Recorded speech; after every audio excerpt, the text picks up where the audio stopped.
Letters to a Young Poet. The First Letter. Paris, 17 February 1903.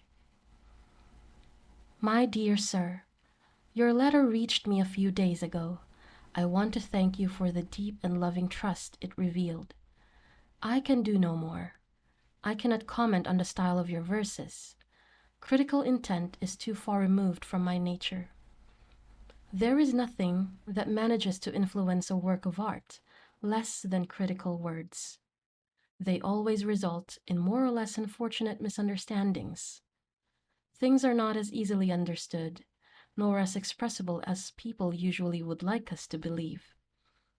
Most happenings are beyond expression. They exist where a word has never intruded. Even more inexpressible are works of art. Mysterious entities they are, whose lives, compared to our fleeting ones, endure. Having said these things at the outset, I now dare tell you only this, that your verses do not as yet have an individual style, yet they possess a quiet and hidden inclination to reveal something personal. I felt that very most thing notably in the last poem, My Soul. There, something of your inner self wants to rise to expression. And in the beautiful poem To Leopardy, something akin to greatness and bordering on uniqueness is sprouting toward fulfillment. However, the poems cannot yet stand on their own merit, are not yet independent, not even the last one, To Leopardy, not yet. In your kind letter accompanying them, you do not fail to admit to and to analyze some shortcomings, which I could sense while reading your verses, but could not directly put into words. You ask whether your poems are good. You send them to publishers. You compare them with other poems. You are disturbed when certain publishers reject your attempts. Well now, since you have given me permission to advise you, I suggest that you give all that up. You are looking outward and, above all else, that you must not do now. No one can advise and help you. No one. There is only one way. Go within. Search for the cause. Find the impetus that bids you write. Put it to this test. Does it stretch out its roots in the deepest place of your heart? Can you avow that you would die if you were forbidden to write?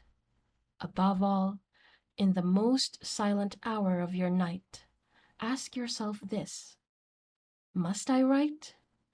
Dig deep into yourself for a true answer. And if it should ring its assent, if you can confidently meet this serious question with a simple, I must, then build your life upon it. It has become your necessity. Your life, in even the most mundane and least significant hour, must become a sign, a testimony to this urge. Then draw near to nature. Pretend you are the very first man, and then write what you see and experience, what you love and lose. Do not write love poems, at least at first. They present the greatest challenge. It requires great, fully ripened power to produce something personal, something unique, when there are so many good and sometimes even brilliant renditions in great numbers. Beware of general themes. Cling to those that your everyday life offers you. Write about your sorrows, your wishes, your passing thoughts, your belief in anything beautiful.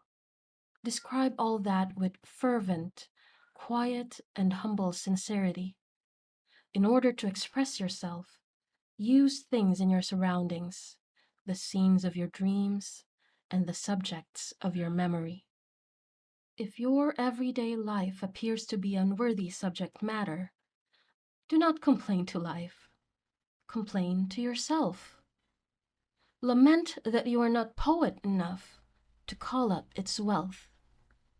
For the creative artist, there is no poverty. Nothing is insignificant or unimportant.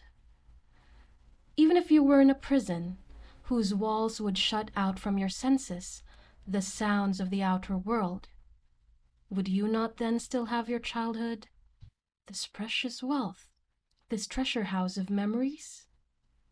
Direct your attention to that. Attempt to resurrect the sunken sensations of a distant past. You will gain assuredness. Your aloneness will expand and will become your home, greeting you like the quiet dawn. Outer tumult will pass it by from afar.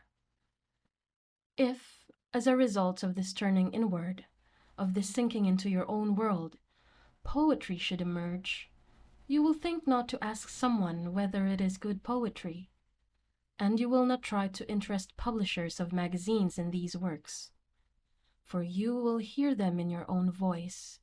You will see them in a piece of your life, a natural possession of yours. A piece of art is good if it is born of necessity. This, its source, is its criterion. There is no other. Therefore, my dear friend, I know of no other advice than this. Go within and scale the depths of your being, from which your very life springs forth. At its source you will find the answer to the question, whether you must write.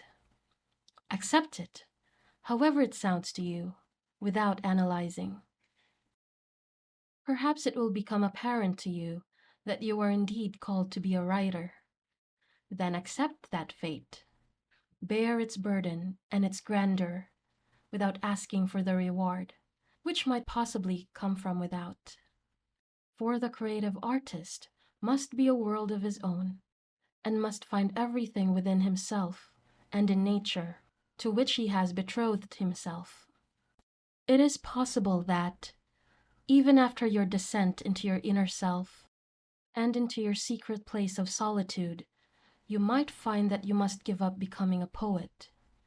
As I have said, to feel that one could live without writing is enough indication that, in fact, one should not.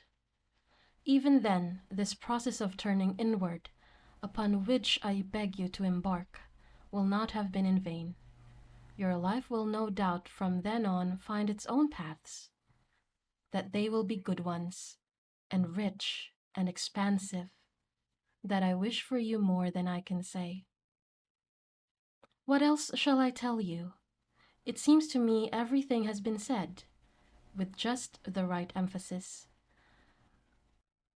I wanted only to advise you to progress quietly and seriously in your evolvement.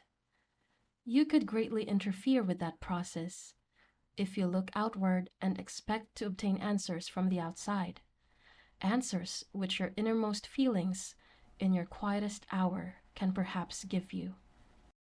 I was very happy to find in your writing the name of Professor Horacek. I harbor the highest regard for this kindest of scholars, and owe him lasting gratitude. Would you please pass my sentiments on to him? It is very kind of him to think of me still, and I appreciate it. I am returning the verses with which you entrusted me.